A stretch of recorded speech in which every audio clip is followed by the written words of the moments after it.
വടനാട് വളരെ ചെറിയൊരു ഗ്രാമമാണ്.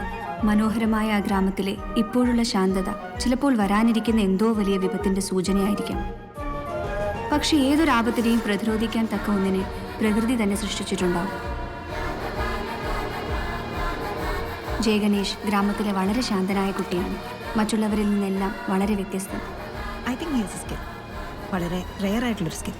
നമുക്ക് ഒരുപാട് കേസുകളിൽ ഉപകാരപ്പെടുത്തും. അവന് കൂട്ടുകാരില്ലാതായി, ആരുമില്ലാതായി.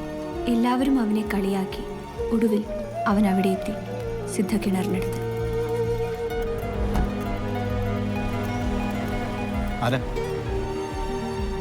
ജയഗണേഷിനെ ഏതോ ഒരു ശക്തി ആ കിണറിലേക്ക് മറിച്ചിട്ടു. അവൻ ആഴങ്ങളിലേക്ക്. ചെറുപ്പത്തിലെ വലിയ ബൈക്കറാവണമെന്നായിരുന്നു അവൻ.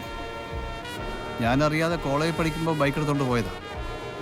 തീരുമാനം. ചെറുക്കൻ ഡെസ്പ് അടിച്ച് ആത്മഹത്യ ചെയ്യാൻ പോയി. ഭാഗ്യത്തിന് നാട്ടുകാർ കണ്ടുകൊണ്ട് രക്ഷപ്പെട്ടു. അവനെ ആ കിണറിൽ എത്തിക്കുക എന്നത് കാലത്തിന്റെ ആവശ്യമായിരുന്നു.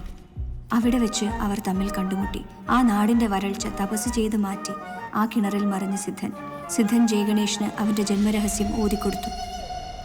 ഞാൻ മാക്സിമം അവനെ മോട്ടിവേറ്റ് ചെയ്യാൻ ശ്രമിച്ചു. വാട്ടർ തെറാപ്പി പഠിപ്പിച്ചു. കാലില്ലെങ്കിലും വെള്ളത്തിൽ നീന്താവും. പിന്നെ ഇവിടെ അടുത്തൊരു ഇൻസ്റ്റിറ്റ്യൂട്ടിൽ മൾട്ടിമീഡിയ പഠിക്കാനും വിട്ടു. കമ്പ്യൂട്ടറിൽ ഇൻട്രസ്റ്റ് കയറി എത്തിക്കൽ ഹാക്കിങ്ങോ സൈബർ സെക്യൂരിറ്റിയോ ഒക്കെ പഠിച്ചു. അവിടെ ഒന്നിൻ്റെയും അവസാനമായിരുന്നില്ല.